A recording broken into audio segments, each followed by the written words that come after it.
데살로니가 전서 4장 1절에서 12절까지의 말씀입니다.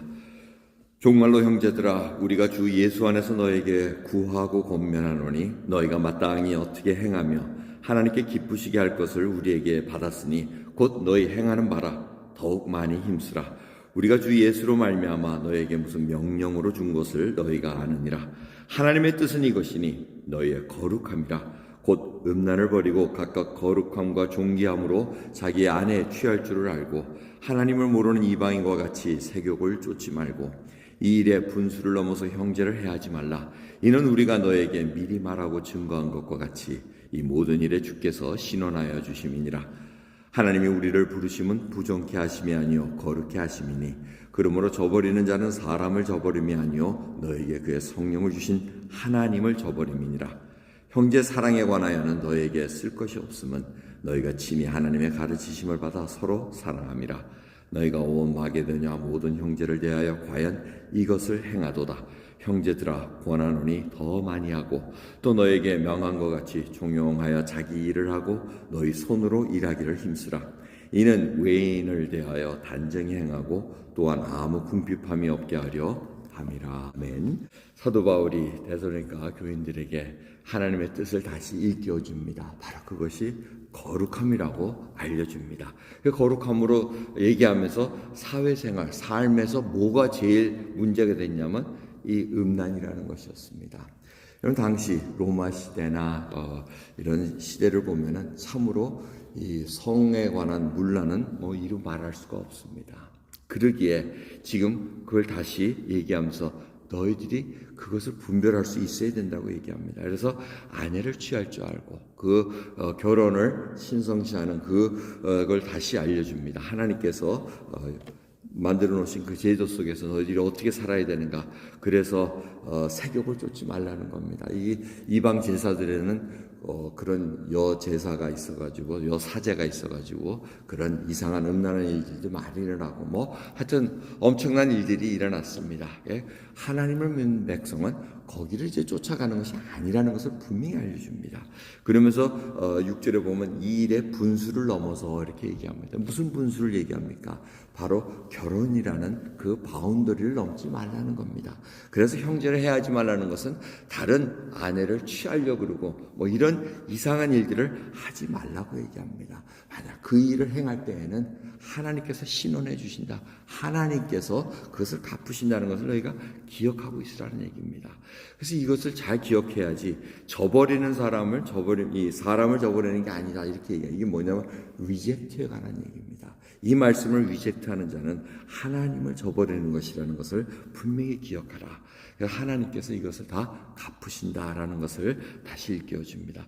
그래서 우리 분명히 알아야 됩니다. 하나님께서 우리를 부르신 것은 예나 지금이랑 똑같습니다. 거룩함입니다. 구별된 삶입니다. 거룩함은 성화되어가는 과정을 얘기하고 있습니다. 그래서 우리 속에 있었던 것들을 하나씩 하나님 보시기에 기쁘시지 않는 것들 하나하나가 다 제거되면서 하나님의 사람으로 점점 예수 그리스도의 장성한 분량까지 자라나가는 것입니다. 그 하나하나를 통해서 서로 사랑하는 것도 얘기를 합니다. 이게 다 삶에 관한 겁니다. 여러분 보십시오. 말씀을 보면은 뭐 어디 교회 생활에 뭐 성경, 기도 뭐 이거에 관점을 두지는 않습니다. 어디에 관점을? 삶으로 어떻게 나가느냐. 지금 그 배운 것들이 삶으로 어떻게 나가고 예수가 주라는 것이 어떻게 나타나느냐 지금 그거를 강조하고 있습니다.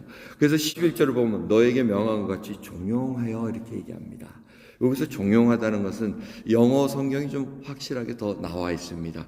Ambition to lead to a quiet life 하면서 너희가 갖고 있는 것, 열정이나 이런 것들을 조용하게 잔잔하게 갖고 있으라는 얘기입니다.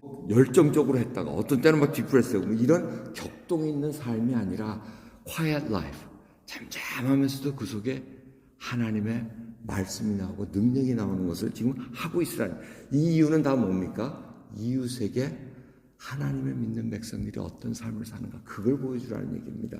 세 가지가 있습니다. 종용하고 지금 quiet life로 이끌어가고 그 다음에 자기 일을 하라는 거. Mind your own business.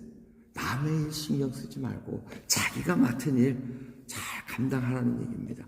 그 일 감당해서 너희 손으로 일하기를 힘쓰라. 다른 사람에게 손 벌리면서 살지 말고 그걸 통해서 궁핍함이 없는 걸 보여줌으로 말미암아 이 외인들, 하나님을 모르는 자들에게 정말 그 제사장 나온 삶을 보여주라 아직 얘기를 합니다. 그 말씀을 통해서 우리가 지금 들어야 될 것은 하나님의 뜻은 거룩함입니다. 이 거룩함은 어떤 한 부분만 돼가지고 될 일이 아닙니다. 우리 삶의 전체를 통해서 그 열매가 나옵니다. 그 열매는 풍성함 속에 나오고 하나님의 말씀에 순종할 때 나온다는 겁니다. 우리가 혹시 하나님의 말씀을 저버린다, 리젝트한 것은 없습니까? 알매도 불구하고 그것을 리젝트할 때는 사람을 리젝트하는 것이 아니라 하나님, 그 말씀을 주신 하나님을 저버린다는 것을 우리는 깊이 생각해 봐야 됩니다.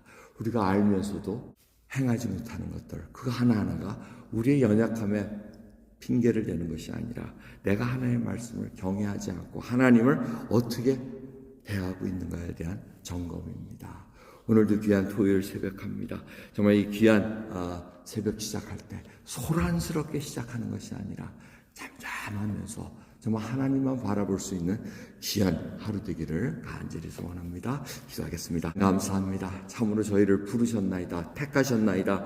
그 하나하나가 다 은혜라는 것을 깨닫게 하시고 아버지, 저희들이 이 하나님 나라의 백성으로 인쳐주심에도 불구하고 계속해서 세상에 살던 하나님 없이 살던 그 삶을 우리가 또 연연해 하면서 살아간 것은 아닙니까? 이 마음속에 있는 모든 번잡하고 복잡한 것들 하나하나가 이제는 조용한 삶, 잔잔한 삶, 하나님만 바라보는 그 삶으로 살아가게 인도하옵시고 저희들이 맡겨주신 것 잘 감당하는 저희들로 인도해 주옵소서. 감사드리며 우리 예수 그리스도의 이름으로 기도드렸나이다. 아멘.